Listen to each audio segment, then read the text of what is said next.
Hello friends, alpana રસોડામાં તમારું સ્વાગત છે. આજે આપણે બાળકો માટે ભજીયા બનાવવાના છીએ, જે નાના મોટા બધાને ભાવે છે. પણ પાર્લેજી બિસ્કિટ, ક્રેકઝેક અને મોનેકો બિસ્કિટના આપણે ભજીયા બનાવશું. તે ખૂબ જ ટેસ્ટી લાગે છે. આપણે ભજીયા ખાઈએ ત્યારે બાળકો ઘણીવાર નથી ભાવતા હોતા, તો આ ભજીયા એકદમ ટેસ્ટી લાગે છે અને બાળકોને ખાવાનું મન થઈ જાય છે.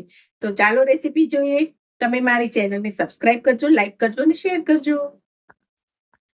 તો આપણે બિસ્કિટના ભજીયા બનાવવા માટે મેં પાર્લેજી બિસ્કિટ, ક્રેકઝેક અને મોનેકો 3 જાતના બિસ્કિટ લીધા છે. 1 વાટકી લોટ છે. આ સ્વાદ પ્રમાણે મીઠું નાખશું. આ ચપટી મેં ઈનો લીધો છે, ચીલી ફ્લેક્સ, ઓરેગાનો લીધા છે અને આ હિંગ છે. તો હવે રેસીપી ચાલુ કરશું. તો આપણે 1 વાટકી ચણાનો લોટ લીધો છે. તમારે જે રીતે બનાવવા હોય વધારે ઓછા એ પ્રમાણે તમે લોટ લઈ શકો છો. તો એની અંદર આપણે પહેલા થોડીક હિંગ નાખી દઈશું. 1 પિંચ જેવી હિંગ નાખવાની છે.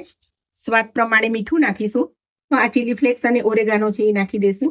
અને બેટરને આપણે ભજીયાનું જેવું બનાવીએ છીએ, બટેકાના પતરીનું ભજીયા બનાવીએ એનું, એવું આપણે થોડું થોડું પાણી નાખી અને બેટર રેડી કરવાનું છે.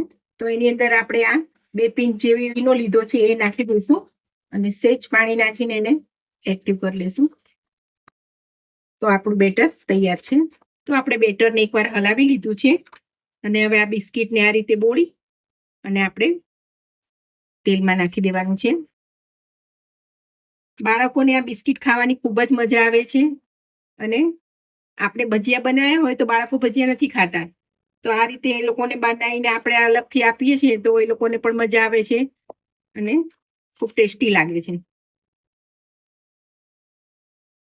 આપણે એક પાર્લેજી, એક મોનેકો અને એક ક્રેકઝેક ત્રણેયના એક એક સાથે ઉતારી લીધા છે.